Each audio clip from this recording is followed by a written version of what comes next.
ఎంత దానం చెయ్యాలి, ఎవరికి దానం చెయ్యాలి, ఏం చెయ్యాలి నీ నిర్ణయం చేసుకోవద్దు, గురువు గారిని సంప్రదించమని. నీ జీవుడి అభ్యున్నతికి నువ్వు ఏం చేసుకోవచ్చో చెప్పగలిగిన సమర్థుడు గురువు. ఎంత ఇవ్వాలన్నది చెప్పక్కర్లేదు, అందరూ కోటీశ్వరులు అయి ఉండక్కర్లేదు. ఎవడి స్తోమతని బట్టి వాడికి ఇవ్వాలి, వాడు గురువు అంటే.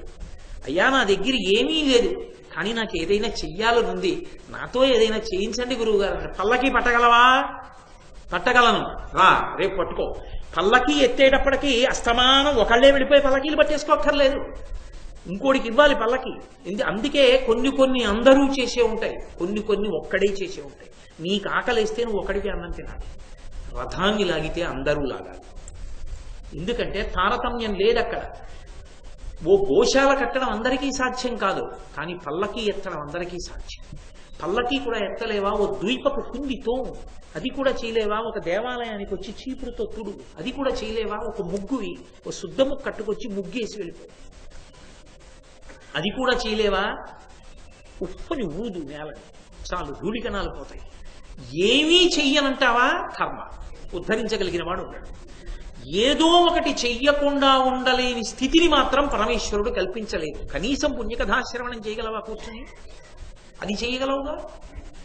శ్రీరామ రామ రామేతి రమే రామే మనోరమే సహస్రనామ తత్తుల్యం రామనామ వరాననే.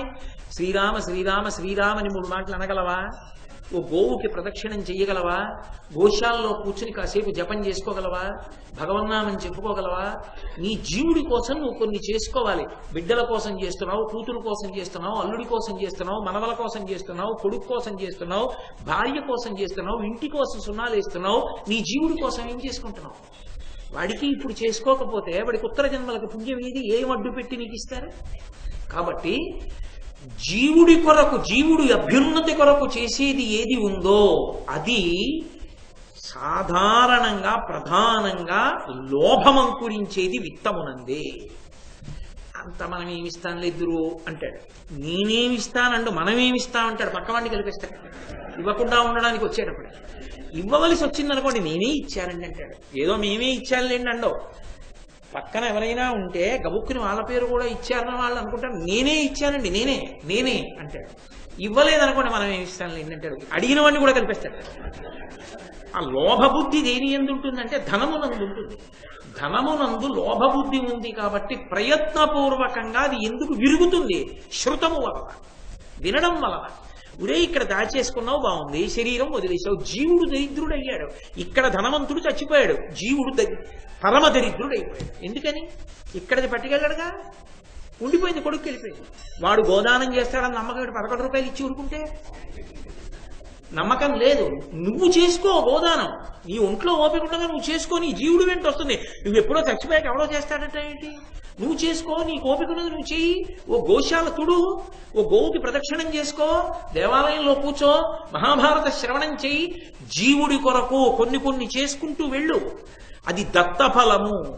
అది డబ్బున్నందుకు పుణ్యాన్ని మూట కట్టుకుని జీవుణ్ణి ఉద్ధరించుకోవాలి ధర్మరాజా. ఆ ఖర్చు పెట్టడం జాగ్రత్తగా ఖర్చు పెట్టాలి, ఇష్టం వచ్చినట్టు ఖర్చు పెట్టకూడదు. ధార్మికంగా సంపాదించాలి, ధార్మికంగా ఖర్చు పెట్టాలి. సంపాదన యందు ధర్మంతో ముడిపడాలి, వ్యయమునందు ధర్మంతో ముడిపడాలి. ధర్మాన్ని విడిచిపెట్టేసిన ఆర్జన, ధర్మాన్ని విడిచిపెట్టేసిన ఖర్చు రెండూ పాపహేతువులే. మళ్ళీ జీవుడు అవే పట్టుకెళ్తాడు, పాపం పట్టుకెళ్తాడు. కాబట్టి శృతమునకు ఫలము, వినడానికి ఫలమేమిటి? నీలో మార్పు. ఆ మార్పు రాకుండా వింటున్నావు. మహాభారతం విన్నానండి, రామాయణం విన్నానండి, భాగవతం విన్నానండి, ఎలా ఉన్నావో అలాగే ఉన్నావు. అప్పుడు అది ప్రమాదకరమైన శ్రవణము. అది ఎన్ని విన్నా ఏ మార్పు రాకపోతే దాన్ని జడమంటారు. మనుష్యుడు చైతన్యముతో కూడుకున్న జీవి. మార్పు రావాలి, అందుకే శాస్త్రబోధ. ఆ మార్పు రాకపోతే, అనుష్ఠానంలో మార్పు రాకపోతే, జీవితంలో మార్పు రాకపోతే ప్రమాదాన్ని కౌగులించుకుంటాం. కాబట్టి వినడం ఎందుకు? మనిషిలో మార్పు తెచ్చుకొని శీలము, నడవడి మార్పు రావాలి. డబ్బుండేది ఎందుకు? ఇక్కడ సుఖపడడానికి, భవిష్యత్తులో సుఖపడడానికి విత్తాన్ని దానం చేసి పుణ్యాన్ని మూట కట్టుకోవాలి. అందుకే డబ్బు అనేటటువంటిది ఎటువంటిది అంటే ఇక్కడ సుఖానికి, తరువాతి సుఖానికి కూడా ఉపయుక్తంగా దాన్ని వాడాలి. మీరు చూడండి, ఇక్కడ రూపాయి వాడతారు, అమెరికా సంయుక్త రాష్ట్రాలకు వెళితే డాలర్ వాడతారు. ఇక్కడ రూపాయలన్నీ ఓ పెట్టిలో పెట్టుకుని విమానం ఎక్కి అమెరికాలో దిగి ఏదో కొద్దిగా కాస్త శీతల పానీయం పుచ్చుకుందాం దాహంగా ఉందని పట్టుకెళ్ళి ఇక్కడతో 1000 రూపాయలు అక్కడ పెట్టాడు అనుకోండి, వాడు చిత్తుగా అయితే డబ్బాలో మారేస్తాడు. ఇక్కడి డబ్బు అక్కడి డబ్బు కాదు, వాడు డాలర్లు ఇమ్మంటాడు. అందుకే వెళ్ళేవాళ్ళు విదేశీ మారక ద్రవ్యం యొక్క స్థితి కలిగినటువంటి సంస్థలకి వెళ్ళి దీన్ని మారక ద్రవ్యంగా మార్చుకుని ఇక్కడ రూపాయిని డాలర్గా మార్చుకుని ఆ డాలర్ పట్టుకుని అక్కడికి వెళితే ఆ డాలర్తో అక్కడ నువ్వు కావలసినది కొనుక్కోవచ్చు, తాగొచ్చు. ఇక్కడి డబ్బు జీవుడు ఇంకో శరీరంలోకి వెళ్ళిన తర్వాత మారక ద్రవ్యంగా మారేది ఎప్పుడు అంటే ఇక్కడి డబ్బు దానం చేస్తే పుణ్యంగా మారి జీవుడి వెంట వస్తుంది. జీవుడి వెంట తీసుకెళ్ళచ్చు, ఇక్కడ అనుభవించచ్చు. ఎప్పుడు విని నువ్వు అనుష్ఠించడం నీకు చేతనైతే, లేని నాడు పాడైపోతాడు ధర్మరాజా. కాబట్టి దత్తభుక్త ఫలము ధనము వేదముల అగ్నిహోత్ర ఫలములనియు ఒగితిరు. అసలు వేదం అనేటటువంటి దాని యొక్క ప్రధాన ప్రయోజనం ఏమిటో తెలుసా ధర్మరాజా? అగ్ని ఆరాధనమే. అమ్మో ఎంత పెద్ద మాట చెప్పాడండి నారద మహర్షి. సమస్త వేదము యొక్క ప్రయోజనం ఏమిటో తెలుసా? అగ్నిని ఆరాధించుట. ఎందుచేత ఈ మాట అనవలసి వచ్చిందంటే ప్రపంచంలో యథార్థానికి హిందూ మతము అని తరువాతి కాలంలో దీన్ని అన్నారు ఏదో ఒక కారణానికి. యథార్థానికి దీనికి పేరు ఒక్కటే, సనాతన ధర్మము. సనాతనమైనది, ఎప్పటి నుంచో ఉన్నది. అంటే యథార్థానికి పేరు లేదు. ఎందుకు పేరు లేదు అంటే మీరు ఒక్కటి గమనించండి. మా ఇంట్లో సుబ్బారావు అని పేరు కలిగిన వ్యక్తి ఒకడు ఉన్నాడు. ఇప్పుడే సుబ్బారావు అంటే వాడు వస్తుంటాడు. కొన్నాళ్ళు అయిపోయింది, నేను హైదరాబాద్ వెళ్ళాను. వెళ్ళి ఓయ్ సుబ్బారావు అన్నాను. ఇద్దరు పరిగెత్తుకొచ్చారు. ఇద్దరు పరిగెత్తుకొస్తే ఓ ఇక్కడ ఇంకో సుబ్బారావు కూడా ఉన్నాడు కదా, సుబ్బారావు అంటే ఇప్పుడు ఇదో ఇబ్బంది వచ్చింది, అందుకని కాకినాడ సుబ్బారావు అంటుంటాను నేను పిలిచినప్పుడు అన్నాను. ఇప్పుడు కాకినాడ సుబ్బారావు అని ఎందుకు పిలవలసి వచ్చింది? హైదరాబాద్ సుబ్బారావు వాడు కొత్తగా రాబట్టి. సుబ్బారావు ఒక్కడే ఉంటే అసలు కాకినాడ అన్నది చేర్చవలసిన అవసరం లేదు. ఒకప్పుడు సమస్త ప్రపంచంలో ఉన్న జనావళిని పరమేశ్వరుడి దగ్గర చేర్చిన ఏకైక ధర్మం ఇదొక్కటి. తరువాతి కాలంలో పుట్టే మిగిలినవన్నీ. అందుకే ఇది సనాతన ధర్మము. ఎప్పుడు పుట్టింది? ఈశ్వరుడితోనే పుట్టింది. కాబట్టి దీన్ని పాడు చెయ్యడం అన్నది ఎవడికి సాధ్యం కానే కాదు. దీన్ని పాడు చేద్దాం అనుకోవడం అసలు ఆ సంకల్పం ఉండదు. నేను ఒక్క మాట చెప్తా, నేను చెప్పడం కాదండి. శృంగగిరి పీఠాధిపత్యం వహించినటువంటి భారతీ తీర్థ మహాస్వామి వారు ఒక సభలో ఒక ప్రశ్న అడిగారు. సత్యం వద ధర్మం చర, ఈ రెండిటికన్నా గొప్పగా చెప్పగలిగినది ఏదైనా ఉందా? లేదు. ఎవరు చెప్పినా ఇదే చెప్పాలి. ఇది నా ధర్మం, ఇప్పుడో చెప్పింది. ఇంకింతకన్నా చెప్పడానికే ఉంది. నా ధర్మం గొప్పగా. కాబట్టి అది సనాతన ధర్మం. అందుకే దానికి పేరుండవలసిన అవసరం లేదు. అది సనాతన ధర్మము. మొట్టమొదటి నుంచి ఉన్న అదొక్కటి, ఎప్పటికీ ఉండేది అదొక్కటి. కాబట్టి మహానుభావుడైన నారద మహర్షి అంటాడు, ఈ ఒక్క ధర్మమునందు ఒక లక్షణం ఉంది. అగ్నిముఖంగా హవిస్సిస్తారు, ఇంకెక్కడా లేదు. స్వాహాకారం స్వధాకారం అని రెండింటిని చేరుస్తారు. మంత్రం చివర స్వాహాకారం చేర్చారు అంటే దేవతలకిచ్చారు అని గుర్తు. మంత్రం చివర స్వధాయై నమః స్వధాయై స్వాహ అన్నాడంటే పితృదేవతలకు వెళ్ళిందని గుర్తు.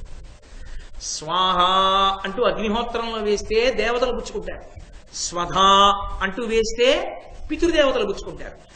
దేవతలకు ఎందుకు ఇవ్వాలి అగ్నిముఖంగా అంటే పరమేశ్వరుడు ఒక గొప్ప విశ్వ నిర్వహణ చక్రాన్ని ఏర్పాటు చేశాడు.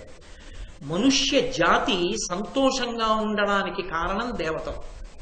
దేవతలు ఏం చేస్తారు అంటే వర్షాన్ని వేళ పట్టును కురిపిస్తారు, గాలి చల్లగా వీచేటట్టు చేస్తారు. అగ్ని అదుపు తప్పకుండా వంట చేసి పెట్టడానికే ఉపయోగపడుతూ తనని తాను నియంత్రించుకుంటాడు. సముద్రం జలం తన యొక్క చెలియలి కట్టని దాటి ఊరు మీదకి రాకుండా నియంత్రించుకుని అక్కడే ఉండిపోతుంది. ఈ భూతములన్నీ ఎందుకు ఇలా ఉండిపోతాయంటే దేవతలకి అగ్నిముఖంగా హవిస్సులిస్తే వాళ్ళు ఇది తిని సంతోషించి మనుష్య జాతిని కాపాడతారు. ఇప్పుడు మనుష్యులకు వర్షం కురిపించి ఇక్కడ వీళ్ళు సంతోషంగా ఉండేటట్టు చేస్తారు. వీళ్ళు పొందిన దాన్ని దాచుకోవడం కాదు, యజ్ఞము యాగము హోమము చేసి దేవతలకు ఇస్తారు. దేవతలు సంతోషించి మనుష్యులకు ఇస్తారు, మనుష్యులు సంతోషించి మళ్ళీ దేవతలకు ఇస్తారు. ఇలా దేవతలకి ఇవ్వడానికి ఒక ప్రక్రియ ఉంది. ఎలా పడితే అలా ఓ మంట వేసేసి ఆ మంటలో తీసుకెళ్ళి ఏదో పారేస్తే వెళ్ళదు దేవతలకి. అలా ఇవ్వడానికి కొంతమంది ఉన్నారు, వాళ్ళకే ఆ అధికారం కట్టబెట్టారు తప్ప అందరికీ లేదు. అదేమిటంటే అలా ఎందుకు ఇవ్వాలండి కొంతమందికి అంటే, అందరికీ అరెస్ట్ చేసే అధికారం ఉంటుందా? అందరూ అరెస్ట్ చేయొచ్చా? అందరూ అరెస్ట్ చేయకూడదు, కొంతమందికే అరెస్ట్ చేసే అధికారం ఉంటుంది. అందరూ తీర్పులు చెప్పచ్చా? కొంతమందికే తీర్పు చెప్పే అధికారం ఉంది. అందరూ రేషన్ కార్డు ఇవ్వచ్చా? కొంతమందికే రేషన్ కార్డు ఇచ్చే అధికారం ఉంది. నువ్వు పెట్టుకున్న వ్యవస్థలోనే కొన్ని అధికారాలు కొంతమందికి ఉంటే, పరమేశ్వరుడు పెట్టిన వ్యవస్థలో కొన్ని అధికారాలు కొంతమందికి ఉంటే నీకేమిటి అభ్యంతరం? దానికి ఎందుకు నువ్వు నోరు చించుకుంటావు? ఎవడు తరించడానికి మార్గాన్ని పరమేశ్వరుడు మూసేశాడు, ప్రతివాడు తరించడానికి మార్గాన్ని ఇచ్చాడు. నీ మార్గంలో నువ్వు వెళ్ళు, అంతేగాని అక్కరలేని మార్గాలు వెతుక్కుని తారతమ్యాలు ఎంచి ఎందుకు విమర్శలు చేస్తావు? చేయకూడదని, తప్పది, దోషభూయిష్టం. శాస్త్రాన్ని సరిగా అర్థం చేసుకోకపోవడం వల్ల వస్తుంది. కాబట్టి అగ్నిముఖంగా హవిస్సునిస్తే హవిస్సుని తీసుకున్న దేవతలు సంతోషించి మనుష్యులకి సుఖకారణాలను ఇస్తారు. కాబట్టి అసలు వేదం యొక్క ప్రయోజనం ఏమిటి? యజ్ఞయాగాది క్రతువులే. ఆ యజ్ఞయాగాది క్రతువులు చెయ్యని నాడు వేదం చదువుకున్న వాడికి నమస్కారం పెడితే వచ్చే ఉపయోగం ఏమిటి? ఆయన వేదం చదువుకున్నాడు, అయ్యా మీరు వేదం చాలా బాగా చదువుకున్నారండి, నమస్కారం పెట్టో 11 రూపాయలు ఇచ్చి ఆయన ఏడుస్తూ పుచ్చుకుంటాడు. నమస్కారం పెట్టి 11 రూపాయలు ఇమ్మని కాదురా నేను అడిగింది, నువ్వు ఒక్క యాగశాల వేసి అయ్యా మా కోసం ఒక్క యజ్ఞం చేయండి, ఏది రుద్రయాగం చేయండి అని. వాళ్ళు గురువు గారి దగ్గర నేర్చుకున్న మంత్రభాగాన్ని స్వరంతో ప్రాణప్రతిష్ఠ చేసి ఒళ్ళు చెమటతో తడిసిపోతుండగా ఆ మంత్రభాగాన్నంతటినీ వినిమయం చేసి దాని వలన లోకానికి ప్రయోజనాన్ని చేకూర్చి ఆ ఇచ్చిన సంభావన గుచ్చుకుని వెళ్ళిపోతుండడంలో సంతోషం. గురుముఖత నేర్చుకున్న విద్య వల్ల 10 మందిని సంతోషపెట్టాను, లేనినాడు సార్థక్యమైన విద్యకి. కాబట్టి వేదానికి ఫలితం అగ్నిహోత్రమే, అంటే యజ్ఞయాగాది క్రతువులే. ఆ యజ్ఞయాగాది క్రతువులు చెయ్యని నాడు అర్థం లేదు ధర్మరాజ. కాబట్టి వేదములు అగ్నిహోత్ర ఫలములని ఒగిరుంగు. మీరు ఒక్కటి బాగా గుర్తుపెట్టుకోండి, అకస్మాత్తుగా పరిపాలనలోంచి ఈ శ్లోకం చెప్పారు, ఈ పద్యం చెప్పాడు నారద మహర్షి.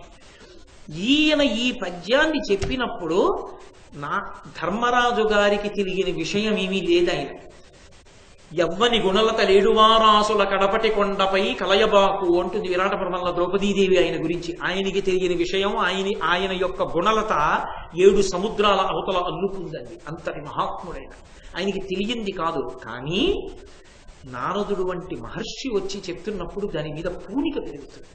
తనకి తెలిసిన్నదే అయినా సంధ్యావందనం చేసుకోవాలని తనకి తెలుసు, కానీ సంధ్యావందనం ఎంత గొప్పదో ఒక మహాత్ముడు చెప్తున్నాడు అనుకోండి, ఎంత చేసి తీరా, ఎంత అదృష్టం అనిపిస్తుంది. పరమాచార్య స్వామి వారు కంచికామకోటి పీఠాధిపత్యం వహించిన మహాపురుషులు ప్రదోష వేళ అభిషేకం చేయడానికి వచ్చేవారు. చంద్రమౌళీశ్వరలింగం దగ్గర అభిషేకం చేయడానికి వచ్చి జగద్గురువులు వచ్చారంటే పైన బట్ట వేసుకోరు, జంజం కనబడుతూ ఎదురుగుండా కూర్చున్న వాళ్ళ ఒక్కొక్కసారి సభలో ఇలా చూసి ఇలా అనేవారు, సంధ్యావందనాలు అయ్యాయా, వెళ్ళిపోండి, పో సంధ్యావందనం చేసిరా. చంద్రమౌళీశ్వరారాధన చూడటం కాదు, సంధ్యావందనం ముఖ్యం, వెళ్ళు. ఇప్పుడు తను రోజు సంధ్యావందనం చేస్తున్నాడు. కామకోటి పీఠాధిపతులంతటి వారు నేను చేసి అభిషేకం చూడటం కన్నా సంధ్యావందనం గొప్పది, వెళ్ళన్నారు. ఇప్పుడు నీకు సంధ్యావందనం మీద ఎంత మక్కువ పెరుగుతుంది. అంతటి వారా మాట అన్నారు, నేను సంధ్యావందనం నియమం తప్పకుండా చెయ్యాలనిపిస్తుందా, అనిపించదా? ఇన్ని తెలుసున్నవాడు ధర్మరాజైనా నారదుడంతటి వాడు మళ్ళీ దాన్ని గుచ్చి పైకెత్తి చెప్తుంటే వీటి మీద పూనిక పెరుగుతుందా, పెరగదా? పెరిగితే ఏమవుతుందో చూడండి కదా. కాబట్టి ఇన్ని విషయాలు బోధ చేశాడు, సంతోషించాడు ధర్మరాజు గారు. గురువు గారు మాట్లాడడం పూర్తయ్యేంత పర్యంతం శిష్యుడు తన హృదయాన్ని చెప్పకూడదు. తనకి ఏదైనా కోరిక ఉండొచ్చు, గురువుగారు ఒక్కసారి కాస్త ఇది చూద్దురు అని ఏదైనా అడగాలని ఉండొచ్చు. గురువుగారు కొత్తగా ఈ మూర్తిని కొన్నాను, కానీ ఆ మూర్తి చేతులవి సరిగా ఉన్నాయా, ఒక్కసారి ఈ మూర్తి చూడండి, ఇలా ఉందా, వైదిక ప్రమాణం ఉందా, ఇలా ఉండొచ్చని ఏదో కొనిచ్చాను అని అడగాలనిపించింది. గురువుగారు వెళ్ళిపోతారేమోనని చెప్పి ఆయన ఏమీ మాట్లాడకముందే నువ్వే ఇది మాట్లాడకూడదు. అంతకన్నా గొప్పది ఏది అంటే గురువు మాట్లాడింది నీకు అందడం. మరి గురువు గారు మాట్లాడే పర్యంతం ఊరుకున్నాడు. అన్నీ అయిపోయిన తర్వాత అయ్యా మయసభ అని ఒక సభ నిర్మాణం చేసి తెచ్చి ఇచ్చాడు మయుడు. ఆ సభ చూడండి ఒక్కసారి, రండి దయచేయండి. ఆ మయసభ చూసిన తరువాత నాకు ఒక్క మాట మీరు సెలవు ఇవ్వవలసి ఉంటుంది. అటువంటి సభ ఇంకా ఎక్కడైనా ఉందా అది నాకు చెప్పండి అన్నాడు. అదే నారదుడిని ఎందుకు అడగడం అంటే భూమండలంలో ఇటువంటి సభ ఇంకొకటి లేదని చెప్తున్నారు. కానీ ఇంత గొప్పది కానీ ఇంతకన్నా గొప్పది కానీ ఇతర లోకాల్లో ఎక్కడైనా ఉందా? ఇతర సభలలో ఉందా? ఇతర సభలు కొన్ని ఉన్నాయి, వాటికి చాలా పెద్ద పేరుంది. వాటిని లోకం కన్నా సభ అనే మాట్లాడతారు. ఉదాహరణకి బ్రహ్మసభ, ఇంద్రసభ, వరుణ సభ, యమధర్మరాజ సభ, ఈ సభలన్నీ ఉన్నాయి. ఆ సభలు కూడా ఇంతకన్నా అందంగా ఉంటాయా? లేకపోతే వాటికన్నా ఇదే అందమైందా? ఒకవేళ చాలా అందమైంది అన్నాడు అనుకోండి, ఏమిటి వస్తుంది ధర్మరాజు గారికి? యశమునం అనురక్తియు ప్రకృతి సిద్ధ గుణంబులు సజ్జనాలికి. అటువంటి దాన్ని నేను పొంది ఉన్నాను అంటే, అటువంటి కీర్తి కలవాడను నేను అంటే, ఆ కీర్తి ఇంకా ఇనుమడించేటట్టుగా ప్రవర్తించాలి తప్ప ఆ కీర్తికి కళంకం వచ్చేట్టు ప్రవర్తించకూడదు. అది సజ్జనుల లక్షణం. అందుకు అడుగుతాడు, కీర్తి ఎందు అనురక్తి ఎందుకు ఉండాలి అంటే తనకి తాను పరాకు చెప్పుకోవడానికి. రే తెల్లవారి లేస్తే ఇంతమంది గౌరవిస్తారా, చెయ్యొచ్చా, నేనెవరో చూడలేదని తప్పు, ప్రాణం పోయినా చేయకూడదు. కీర్తి దేనికి పనికి రావాలి అంటే తనకి తాను పరాకు చెప్పుకుని జాగ్రత్తగా బ్రతకడానికి పనికి రావాలి. అందుకే కీర్తి యందు ఎవరికి అనురక్తి ఉంటుందంటే సజ్జనుడికి ఉంటుంది. అందుకే సజ్జనుడైనటువంటి వాడికి కీర్తి యందు అనురక్తి ఎందుకు ఉంటుంది అంటే ఇంకా ఇంకా తను వృద్ధిలోకి రావాలని. అంతేకాని ఎవరో 10 మంది వచ్చి చాలా గొప్పవాడి అన్నారని ఎంత కీర్తివంతున్నో నా జీవితాన్ని ఆదర్శంగా తీసుకోండి అని చెప్పుకోడు. అలా చెప్పుకుంటే ఇంకేం, అలా చెప్పుకోకూడదు. తను కీర్తివంతుడు అవ్వాలని ఎందుకు కోరుకోవాలంటే తను సజ్జనుడుగా బ్రతికి బట్ట కట్టాలి. ఆ కీర్తి ఇంకా ఇనువడించాలి అంటే తాను ఇంకా మంచి పనులు చెయ్యాలి అని కోరుకోవాలి. కాబట్టి అందుకు అడుగుతున్నాడు, ఇలాంటి సభ ఇంకొక చోట కూడా ఉందా? ఏది నాకు చెప్పండి. నారదుడు ఎలా చెప్పగలడు? అఖిల లోక సంచారి, ఆయన అన్ని లోకములకు తిరగగలిగిన వాడు. ఎవరిని ఏదడగాలో వాళ్ళని అడిగితే చెప్తారు. అసలు ఎప్పుడూ ఎక్కడికి వెళ్ళనటువంటి ఆవిడ ఏదో భర్త గారిని సేవించడం తప్ప ఏమీ తెలియని ఆవిడ దగ్గరికి వెళ్ళి కాశీలో ఏమేమి చూడొచ్చో చెప్తురు అన్నారు అనుకోండి, ఆవిడ ఏం చెప్తుంది? ఎవరో తీర్థయాత్రలు అస్తమానం నిర్వహించేటటువంటి ఒక ప్రత్యేకమైనటువంటి బృందానికి నిర్వాహకుడైనటువంటి వ్యక్తి ఎవరో ఒక ఆయన ఉంటాడు. ఎప్పుడో 32 మందిని తీసుకుని ఆయన తీసుకెడుతూ ఉంటాడు తీర్థయాత్రలకి, కాశీ రామేశ్వరం ఏదో లిస్టు పెట్టి. ఆయన దగ్గరికి వెళ్ళి కాశీలో ఏం చూడొచ్చో చెప్తురు అంటే ఆయన చెప్తాడు, అంతేగాని ఆవిడేం చెప్తుంది? ప్రశ్న అడిగినప్పుడు సమర్థుణ్ణి అడగాలి, ఎవరిని అడగాలో వాడిని అడగాలి. వాడు చెప్పలేడని తెలిసి కూడా అడగడం రెండింటికి తాత్కాలం. ఒకటి, ఎవరిని అడగాలో ఎవరిని అడగకూడదో తెలియనంతగా నీలో ఆర్తి పెరిగిపోతే అప్పుడు అడిగేస్తాం. అయ్యో వీడిని అడగచ్చా అడగకూడదా అని లేదో కొడుకుని అప్పడిగినట్టు ఉంటుంది. కాబట్టి లేకపోతే భార్యని పోపులు పెట్టిలో ఉన్న డబ్బు అప్పిమ్మని అడిగినట్టు ఉంటుంది. అది ఒక పరిణతికి చెందినది కాదు. 2, అవతల వాడిని అవమానించడానికి అడగాలి. అవమానించాలని బుద్ధి ఉందనుకోండి, ఇది ఎట్టి పరిస్థితుల్లో చెప్పడం కష్టం అనుకుంటే కావాలని ఆ ప్రశ్న వేయడం. ఎందుకంటే ఆయన ఎలాగో చెప్పలేకపోతాడేమో, అవమానించచ్చు. నిజంగా తెలుసుకోవాలన్న జిజ్ఞాస ఉంటే ఎవరిని అడగాలి? ఇది వారికి తెలిసి ఉండి తీరుతుందన్న వారిని అడగాలి. నారదుడిని ఎందుకు అడగాలి? అఖిలలోక సంచారి కాబట్టి నారదుడు ఒక్కడే చెప్పగలరు. అందుకు అడగాలి నారదుడు. అందుకు అడిగాడు ధర్మరాజు. ఒక ప్రశ్న ఎప్పుడు ఎక్కడ ఎవరిని ఎలా అడగాలో కూడా భారతంలో మనం నేర్చుకోవచ్చు. కాబట్టి ఇప్పుడు అడిగితే నారదుడు అన్నాడు, మయసభనంతటినీ చూశాడు ఆయన అని గుర్తు. ఆయన ఒకసారి మయసభనంతటినీ చూసి ధర్మరాజుతో అన్నాడు, భూనాద ఇది అపూర్వమమానుషము విచిత్ర రత్నమయము, ఇట్టి సభన్ మానవలోకేశ్వరులం దేదెన్నడూ చూచి వినియు ఎరుగ ధరిత్రి. భూనాథ, భూమికంతటికీ నాథుడా. ఒకసారి కృష్ణుడి నోటి వెంట వచ్చింది. ఇప్పుడు నారదుడు అంటున్నాడు, భూనాథ రాజును కూడా పిలుస్తారనుకోండి. ఓ రాజా, అసలు ఇటువంటి సభని నేను ఎక్కడా చూడలేదు. ఇది అమానుషం. అసలు ఇది మనుష్యుల యొక్క చరిత్రలో లేదు ఎప్పుడు ఇటువంటి సభ. విచిత్ర రత్నమయము, చిత్ర విచిత్రములైనటువంటి రత్నముల యొక్క పుదిగింపు చేత ప్రకాశిస్తోంది. ఇట్టి సభన్ మానవలోకేశ్వరులం దేనెన్నడూ చూచి వినియు ఎరుగ ధరిత్రి. ఈ భూమండలంలో ఏ రాజు దగ్గర నేను ఇటువంటి సభ చూడలేదు. కాబట్టి ఒకటి తేలిపోయింది, ఈ భూమండలంలో ఇతపూర్వం ఏ రాజు దగ్గర ఇటువంటి సభ లేదు. సురపతి, యమ, వరుణ, ధనేశ్వర, కమలాసనుల దివ్య సభలెల్లా నరేశ్వర చూచితి, అది దీనికి సరిగా వచ్చంత విభవ సౌందర్యములను. నేను ఎన్నో సభలు చూశాను, అందులో చెప్పుకోదగిన సభలు సురపతి సభ అంటే ఇంద్ర సభ, యమధర్మరాజు సభ, వరుణ సభ, ధనీశ్వరుడంటే కుబేరుడి సభ, కమలాసనుడంటే చతుర్ముఖ బ్రహ్మగారి సభ. ఇవన్నీ దివ్య సభ, మామూలు సభలు కావు. అక్కడ చారిత్రాత్మకమైనటువంటి విశేషములు కొన్ని ఉంటాయి. ఆ సభల్లోకి ఎవరు పడితే వాళ్ళు వెళ్ళరు, దానికి కొంత యోగ్యత ఉంటుంది. అందరూ ఆహ్వానితులే అంటారు, తప్పు. అందరూ ఆహ్వానితులు అన్ని సభలకు కాదు. అందరూ ఆహ్వానితులే అన్నమాట దోషపూయిష్టం.